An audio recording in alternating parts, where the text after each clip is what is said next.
Today was going to be a triple shot. However, Brandon couldn't make it, and I don't want to do the triple shot alone. So, what I'm doing instead is a countdown. It's something I've actually had in my back pocket in the back of my mind for a little while. It's a countdown of all of the season passes I believe AEW Fight Forever can do. I booked 13 in addition to the one that's already been released. If you play or plan on playing AEW Fight Forever, you'll know that season 1 of Fight Forever came out this summer. We already have Broken Matt Hardy, Dax Harwood, Cash Wheeler. Also in season 1 will be released The Bunny, Keith Lee, Hook, and Danhausen. After the open rolls, I'll break it down each pack that I believe could come from season 2 to season 14.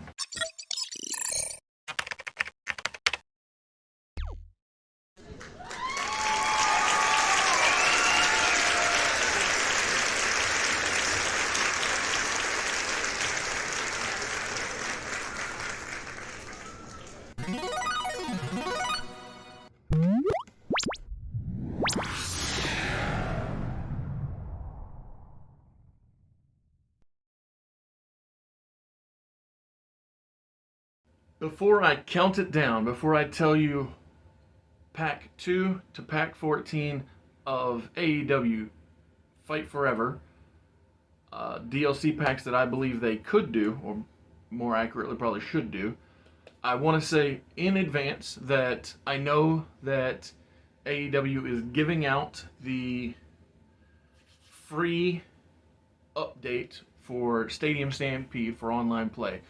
But none of my packs are going to explicitly say match types, just wrestlers that I believe can be or should be released in upcoming season passes. And before I start the countdown, I just have to remind you, the viewer, that if you follow the link in the description of this video, it will take you to my Indiegogo store where you can pick up your copy of my 68-page graphic novel, Everlasting Survivors, Volume 1 all day long. There are 5 cover options, there are 2 poster options, there are hats, there are shirts, all kinds of fun things for you to get to help support not just the channel, but to support the story continuing. And so with that, now it's time to begin the countdown. Season pass, or season 2 of the AEW Fight Forever structure, I think should be done in 4 parts, just like the first one was done. Each part comes out a different month, and there'll be 2 wrestlers in each pack. That's how all of them are structured. So to me, with Malachi Black already being in the game, I think that the next release should be Buddy Matthews and Brody King, rounding out the House of Black. I think it'd be good if the trio's entrance is added, or the team entrance, and heck, give us trios matches, please. Next up, I think getting Tony Storm and Ortiz would be smart, because, we have the call name The Inner Circle, but we don't, and we also have the call name of Proud and Powerful, but we don't have Proud and Powerful or the complete team of The Inner Circle. With that, I think that the next drop from this season 2 should be Jake Hager, also from the original Inner Circle, and additionally a member of the current Jericho Appreciation Society, along with fellow member Daniel Garcia.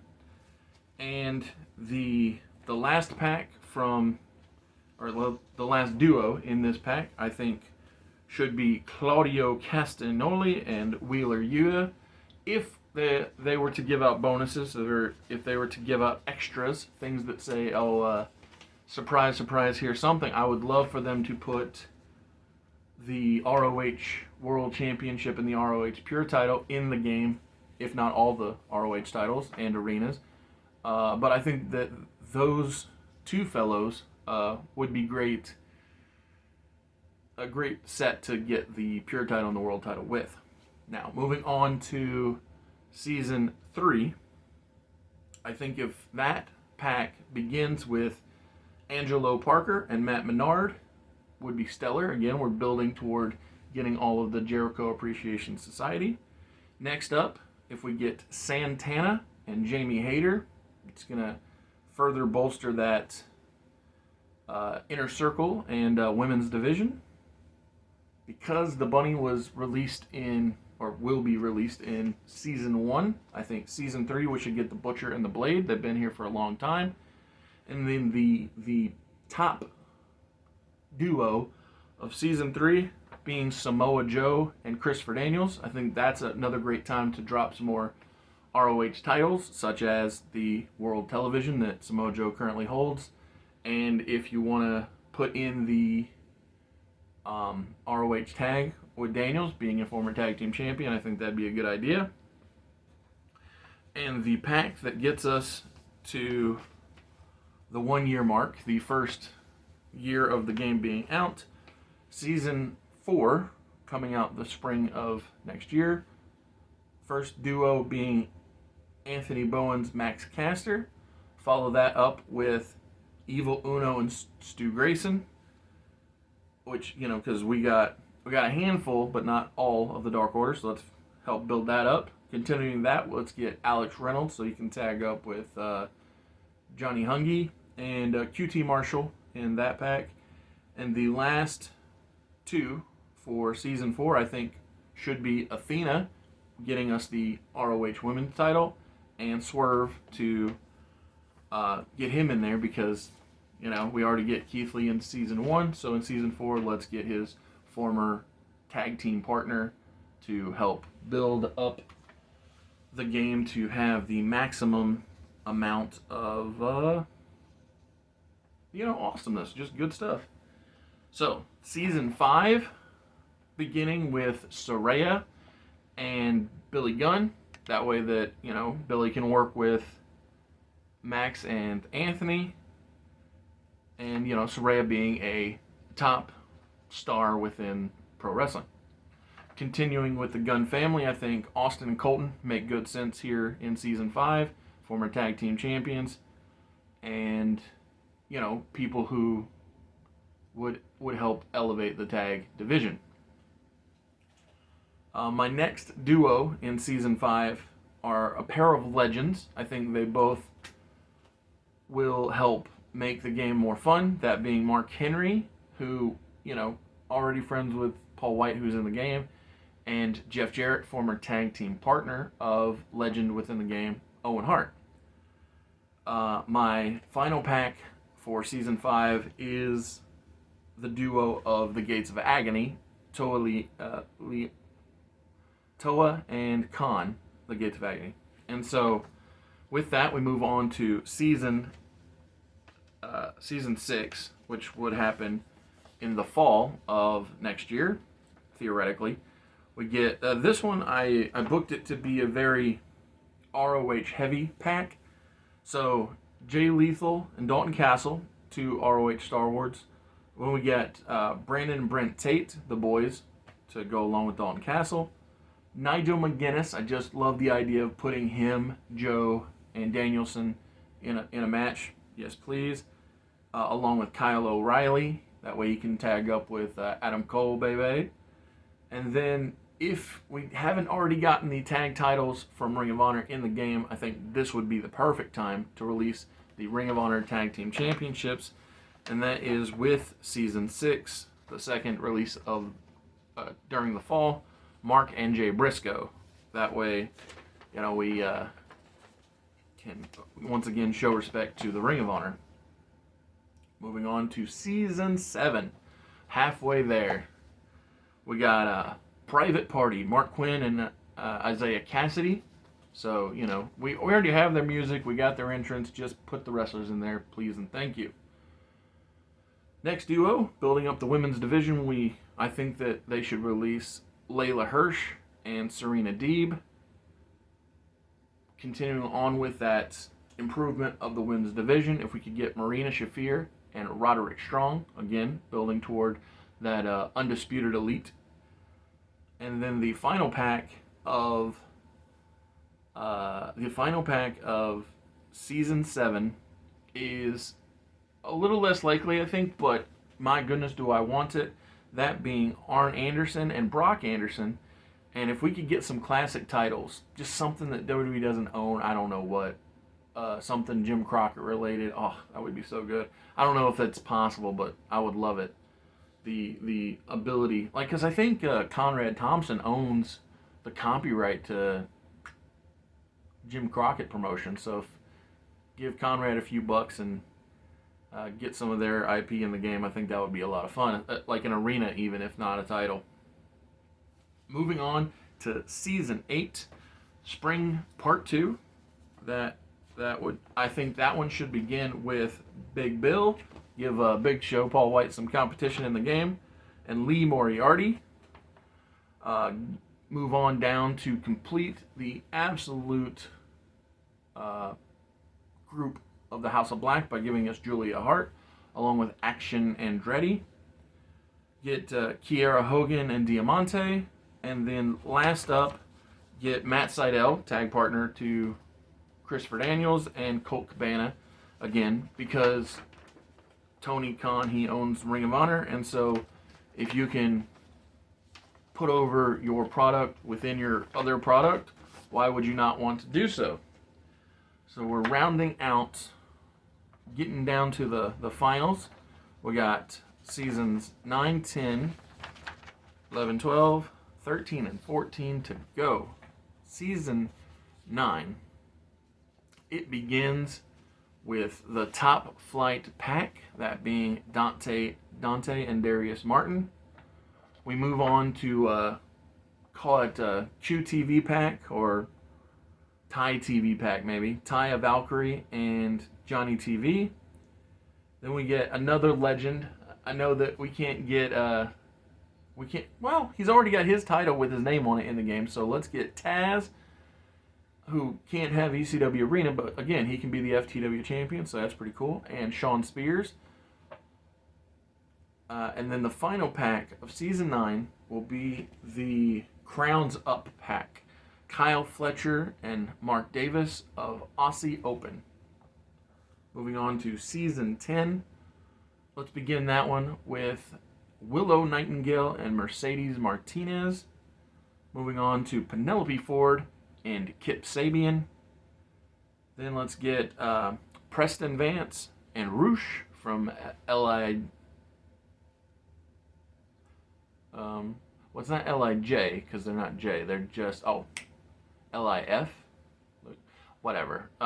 Put that faction in there is the point. And then finish out Season 10 with the red and blue pack, Red Velvet and Sky Blue. We begin Season 11 with a couple of legends. So, one of which typically is a judge on pure matches, that being Jerry Lynn, and the other one was an enforcer for Chris Jericho versus Adam Cole, and that being Sabu. Again, this will help get the Taz and the other legends, people to play in that sandbox with, and if we can get a Philadelphia arena, that would be super fun. Next up, let's do Emi Sakura and Katsuyori Shibata. Then let's finish out the Elite with their stooges. Get Michael Nakazawa and Brandon Cutler. And the final pack of Season 11 is Pretty Peter Avalon and Bandito. Moving into Season 12 of the AEW Fight Forever Countdown. It begins with the varsity athletes, Josh the Goods Woods and Tony Nese. Then we continue that with Ari Daivari and Madison Rayne in the next pack. Then we get Komandar and Takeshita. Then the final pack of Season 12 is Bullet Club Gold, Juice Robinson, and Jay White.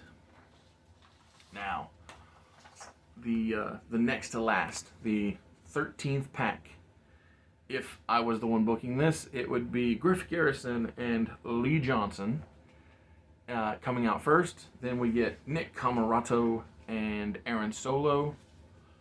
Then we get Angelico and Serpentico. Then the final pack of Season 13, Anthony Ogogo and AR Fox. Moving into the 14th season, man, if they really do take care of Fight Forever for 14 seasons, I'll be super happy. This one is a little haha for me. So we begin with Carly Bravo and Sean Dean, the infantry. Move on to Sanjay Dutt and Satnam Singh to team up with Jeff Jarrett and Jay Lethal, who have already been released in this plan. Now here's where things get interesting. The next to last DLC pack is Paige Van Zant and Shaquille O'Neal. Now, both of these celebrities have only ever had one match in AEW, but I think that, having a pair of celebrities makes sense. And the last and final DLC duo for AEW Fight Forever, I think could be a lot of fun, and it would tie into the wrestler that you unlock if you wrestle 100 singles matches in Exhibition.